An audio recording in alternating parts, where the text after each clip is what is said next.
there's blood on the wall here, there's blood on the wall here, and then blood right here. Was there any blood on the TV, do you remember? Yeah, there was blood on the TV. There was blood on the chairs. There's blood on this chair. There's blood on the table. There's blood on the Hobby Lobby bag that was sitting there.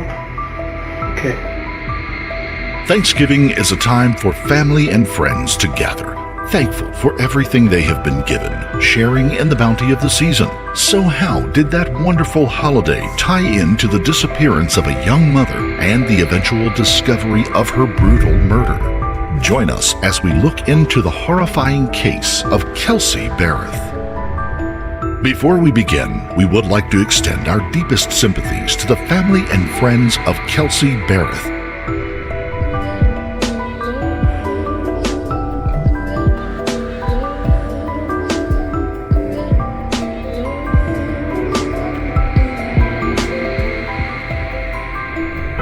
29-year-old Kelsey Barrett was making her way in life, establishing her career as a flight instructor and raising her 1-year-old daughter, Kaylee, in a picturesque area called Woodland Park, Colorado. She had a relationship with a handsome young rancher she had met through a dating website. The two built a relationship that reflected the mountains in which they lived, rocky, but filled with promise if you worked hard to make it a home together. Kelsey grew up on a farm in Washington state and pursued her passion of flying, becoming a licensed pilot and eventually a flight instructor for DOS Aviation in Pueblo, Colorado. Her small town home at 269 East Lake Avenue in Woodland Park was a great starting point for a single mom. Quiet and in a nice community, the home was just an hour commute to the office and a 20-minute drive to little Kaylee's father's ranch near Florissant, Colorado. That pleasant story began to play out differently, though, on December the 2nd, 2018, when local police knocked on Kelsey's door for a welfare check on the young woman. Kelsey's mom, Cheryl Barrett, had not heard from her in some time, all the way back to Thanksgiving, 10 days before. It was something completely out of the ordinary for the young woman, who made it a point to stay in touch with her family members and friends. This morning, a nationwide search is on for missing mother and pilot Kelsey Barrett. She was last seen wearing a white shirt, a gray sweater, blue pants, possibly blue jeans, with a brown purse, white shoes. The 29-year-old, who has a 1-year-old daughter, was last seen more than 2 weeks ago on Thanksgiving Day. Over the weekend, neighbors and friends gathered for a vigil, praying for Kelsey's safe return. Please keep the family of Kelsey Barrett in your heart and soul. Holding out hope that Kelsey will be found. Police found no one at home, and the neighbors hadn't noticed her coming and going over the preceding days. Her boyfriend, Patrick Frazee, had said that he hadn't seen Kelsey since they met to exchange their daughter, who was currently staying with him. He did say that the two had talked and texted during that time, but that he hadn't heard anything at all in the last couple of days. A check with her employer provided them with the information that she had texted them a few days before that she would need to take a week off because her grandmother wasn't well, and Kelsey would need to travel back to Washington state. Management at the company say they approved the time off, but hadn't heard from her since. Cheryl, however, quickly let them know that there was no emergency with Kelsey's grandmother, and a check with the family there showed that the young woman had never arrived, nor had they been expecting her. No one seemed to know where she was, and no one could say when she had left for sure. Local police and the Teller County Sheriff's Office immediately began the process of searching for a missing person. Right away, a search warrant was issued to Verizon to access the records of Kelsey's cell phone. First, they found 19 communications between her phone and that of Patrick Frazee, corroborating his story that they had talked at first and then texted during the intervening week. He told investigators that she had responded to his last texts as having gone out for a run and that she was going to jump in the shower. The text from Kelsey's phone ended after that. There were no other calls or texts from her phone after that, but the last electronic signal from the phone was a single ping detected on a cell tower in rural Gooding, Idaho. That ping was over 800 miles away and a long 12-and-a-half-hour drive, and it was nowhere near anyone or anything Kelsey had a connection with. Just one ping, so far away. What was the connection? The answer was on the other end of Kelsey's phone records that investigators found as they searched through Patrick Frazee's records. There, among all of his regular day-to-day communications, was a single phone number in Gooding, Idaho. It was literally the needle in the haystack they had been searching for. Investigators called the number and connected with 31-year-old Crystal Lee Kenny, a nurse and former rodeo beauty queen. At first, Kenny said that she didn't know Kelsey or Patrick, but she quickly changed her story. When she began to speak, everything about the horrific story came tumbling out.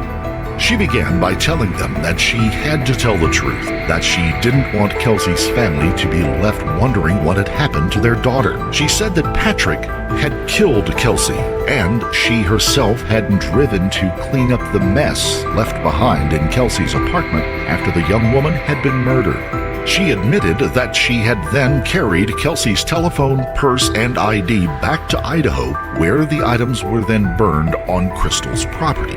Crystal had met Patrick years before when she had come to Colorado to look at some horses he had for sale. Patrick, who trained cattle dogs and did farrier work shoeing horses and trimming their hooves, had a lot in common with the former rodeo queen, and they began a long-distance romance, but it was one that had faded with time.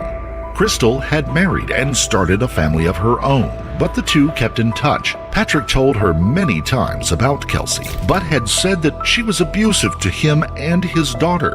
Crystal continued and said over the intervening year he had told her that things were going terribly in the relationship, and finally he asked her to help him by killing Kelsey. Still devoted to Patrick, Crystal said they had concocted a plan where they would poison the young mom. A trained nurse, Crystal said that she could give her a lethal combination of Valium and Ambien, and Kelsey would just drift off to sleep and never wake up. Crazily, Crystal actually agreed to drive to Woodland Park and to do just that. She told investigators from the local police, the Colorado Bureau of Investigation, and special agents with the FBI that one morning she ordered a large vanilla mocha drink from Starbucks and took it to Kelsey's home. The drink, Patrick told her, was Kelsey's all-time favorite, and she would find it irresistible, thereby ensuring that she would drink the lethal cocktail.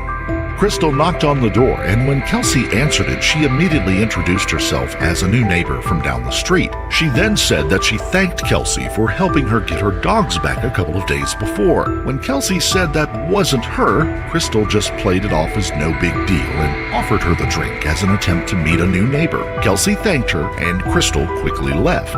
She told police that it didn't matter whether or not Kelsey had drunk the coffee, because she couldn't go through with putting the drugs in it. It was just coffee and in no way dangerous. Patrick apparently figured that Kelsey had not fallen for the plan simply by not drinking the drink. He provided Crystal with a metal pipe next and told her to lay in wait near the side entrance to the townhome and then just crack her on the head with it. Once again, Crystal couldn't bring herself to do it. He then provided her with an aluminum baseball bat and ordered her to ambush her again. After the third attempt did not go through, Patrick sent her back home.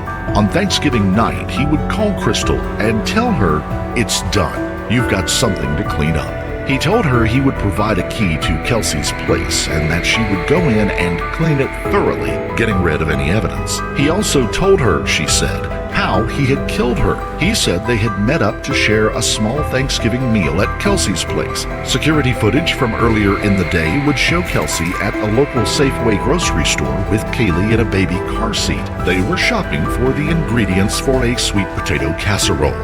Further, security camera footage from her next-door neighbor's home would show Kelsey, Casey, and Patrick entering the home as a group, with nothing looking out of place. Patrick said that while she was getting ready, he had challenged Kelsey to a little game that he had devised. He told her that he had bought 3 scented candles and wanted to know if she could pick out what their scents were without reading the labels. She would have to wear a blindfold to do it, though. A makeshift blindfold was fashioned out of one of her sweaters, and Patrick lit the first candle. As she leaned over to get the scent of it, he brutally hit her over the head with a baseball bat. He then continued to beat her. He told Crystal that at one point, Kelsey had uttered her last words, begging him to stop. he didn't. After hearing the horrible story, Crystal could have said no right there and turned him in, but she didn't. She'd tell investigators that she was not just in love with Patrick, but also terrified of him as well. She told Patrick she couldn't come immediately because of the holiday, but within a couple of days she was back in Colorado with a car full of cleaning equipment and a grim and bloody task on her hands. Going into the townhome was like walking into a horror show. Blood and gore were everywhere. The signs of struggle were apparent. The only thing missing was Kelsey's body. Patrick had taken it from the scene already. With determination, she set about cleaning the place. She would later be taken back to the townhome by the investigators to show them just what she had seen and cleaned. Investigators provided Crystal with a cap and a jacket to conceal her identity going into the house. This video was taken by investigators as she took them through the home. She begins in the living room area. Again, on the 21st of December 2018, we're inside Kelsey's apartment with Crystal.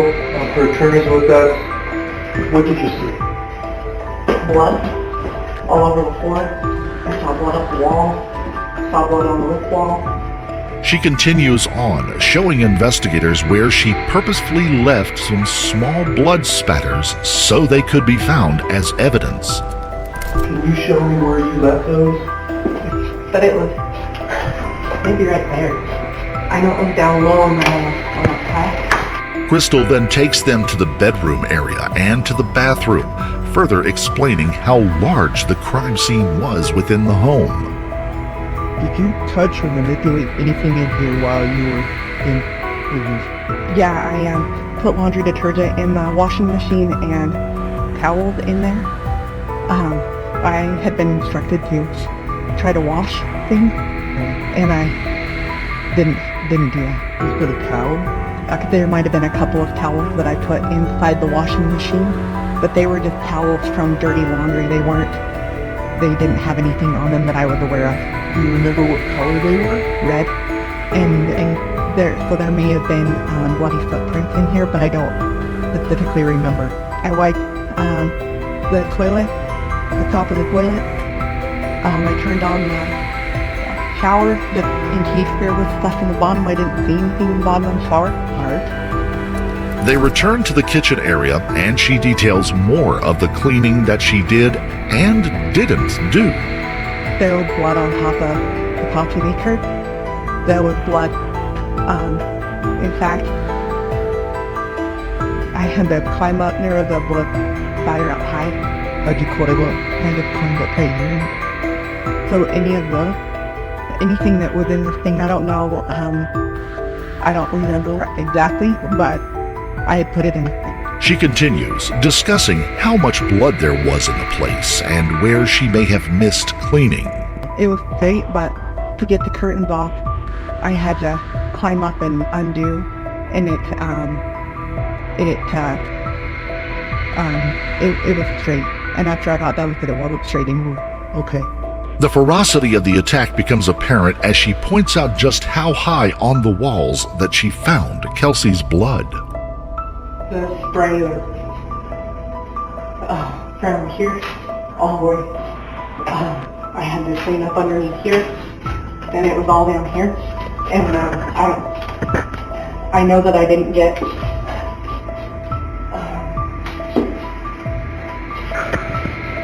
there. Crystal went on to take them upstairs to show them where there had been bloody footprints left, and then told them that Patrick had told her to be on the lookout for a tooth that Kelsey had lost during the beating. Where the tooth was?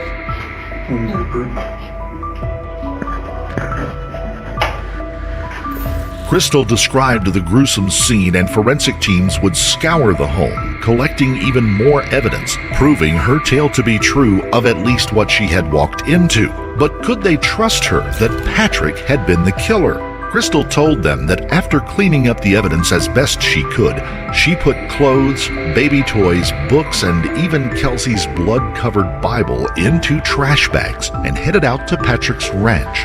There, she would meet him, and they would destroy the evidence. But where was Kelsey's body? Investigators asked. Crystal said that the man had loaded it into a big plastic tote and put it in the bed of his truck and drove away from the house on Thanksgiving evening. Scouring every security camera in the immediate vicinity, investigators would eventually turn up images of Patrick and his red truck. At 12:44 p.m., the truck passes by a local business, Williams Log Cabin Furniture, headed toward Kelsey's home. The large black tote box can be seen in the bed of the truck. He was also photographed at an ATM machine that day, and the black plastic tote was clearly visible in the drive-away picture. He is later seen at a gas station with the tote filling up a gas can. The tote is visible again.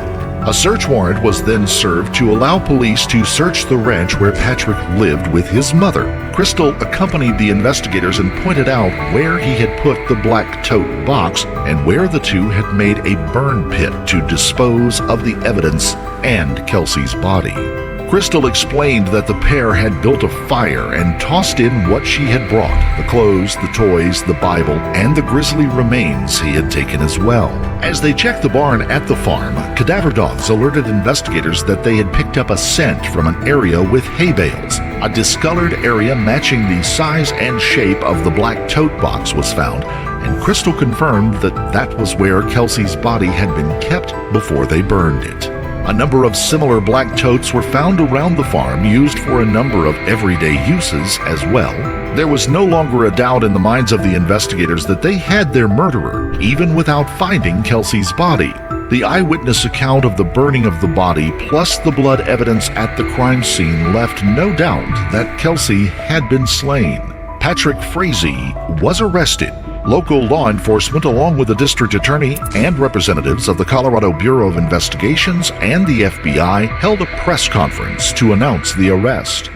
Today we arrested Patrick Frazee on charges of first-degree murder of Kelsey Barrett, and he is currently being held in the Teller County Jail.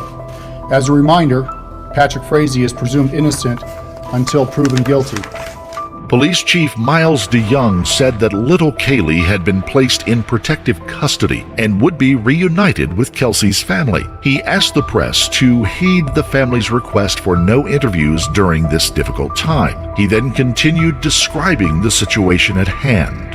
This has been a methodical and time-consuming multi-state operation, with investigators working nearly around the clock to find Kelsey. As you can tell from the arrest, sadly, we do not believe Kelsey is still alive. He told the crowd that even though the arrest had been made, there was still much work to do, and it was underway in continuing their investigation. We have also conducted multiple searches at Kelsey's home and other locations as part of this comprehensive investigation. I can tell you we understand you demand a full accounting of why this has happened, and nothing is more important to all of us than determining the circumstances surrounding Kelsey's murder and bringing Kelsey and her family justice. District Attorney Dan May spoke next. Patrick Frazee was charged this morning with first-degree murder and solicitation for first-degree murder.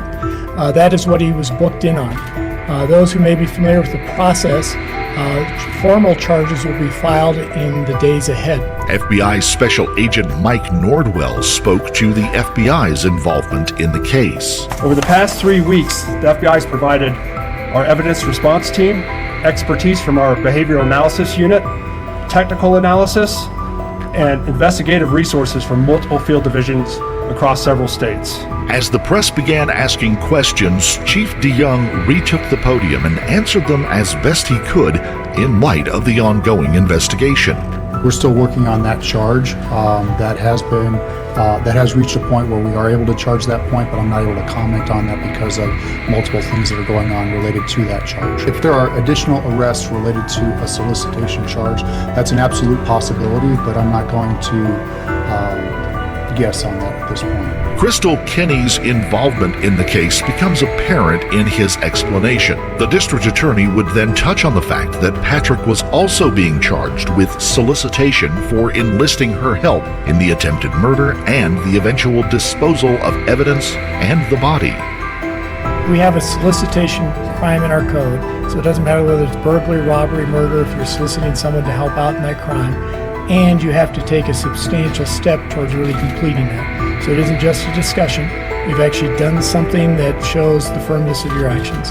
You don't necessarily have to complete it to have a solicitation charge, but you have to show firmness of what you intended to do. In the intervening months before Patrick would come to trial, investigators would work hard at trying to answer every possible question, the biggest being the actual proof of Kelsey's remains. While a portion of a tooth was found in the ashes of the burn pit location, forensic teams from the state and the FBI could only confirm that it was human and had come from a female. There just wasn't enough extractable DNA left to prove that it was Kelsey's. The testimony from Crystal that she had retrieved a tooth from the murder scene at Patrick's request and then finding burnt tooth remains at his ranch would have to do. Patrick apparently was hard at work as well. While being held in jail, he began soliciting for help again. Murderous help. It seemed to be a pattern for him. Patrick approached another inmate at the Teller County Jail and asked for help. The inmate was known to others as someone who had done some serious time and had been part of a prison gang. The man was only being held for a short time for missing a court date. Patrick figured the man would go out and possibly kill off some of his loose ends for him, possibly even using some of the old prison gang contacts. Using jail commissary receipts and paper towels, Patrick began providing him with a hit list and detailed instructions of what he wanted done. Each time after passing the man one of the sheets of paper, he warned him to read them, memorize them, and then flush them to get rid of the evidence. Unbeknownst to Patrick, the man, who still sported his prison gang facial tattoos, had no intention of carrying out even a single one of the requests. He was trying to straighten out his life and had put his bad days behind him. The man turned the notes over to officers at the jail and told everything to the prosecution team. By the time Patrick made it to court, any pretense that he had not done the crime was almost a foregone conclusion. Crystal Kinney took the stand and provided her own account to the jury, protected now by a plea deal that would have her only face punishment for tampering with evidence. The district attorney said that it was a deal with the devil, but one that had to be done to get her full cooperation. Other friends and family members, experts, and investigators also testified in the trial. A story of Patrick was put together that showed him to be an abusive, controlling person who attempted to manipulate everyone around him. Testimonies from Kelsey's friends and family members independently described a deteriorating relationship and one in which he was trying to gain full custody of the child one way or the other. Patrick's own brother, Sean Frazee, a policeman from Colorado Springs, even told the jury that he had been at the ranch on Thanksgiving for a family celebration on the day of the event. The meal started at 2:30, but Patrick didn't show up and never called to say he would be late. He didn't come through the door until nearly 5 p.m. and never offered any explanation for missing Thanksgiving dinner. No one there, though, could have known what horrific things Patrick had been doing that day instead. In the end, after pleading not guilty, Patrick would not take the stand in his own defense, declaring that he would remain silent. The defense attorneys called no witnesses of their own, and their defense of his actions was only to say that Patrick was guilty of saying stupid things and that Crystal Kinney had made up the entire timeline of the killing. The defense's reasoning fell on unsympathetic ears. The jury only had to deliberate the case for 3.5 hours before returning a verdict of guilty on all counts versus Patrick Frazee.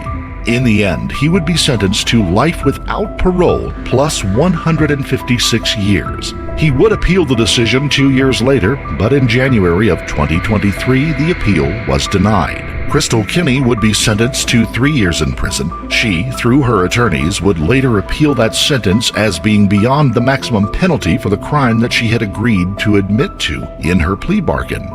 An appeals court found that she had been missentenced and reduced it to 18 months. She was released for the time served after the appeal case was won.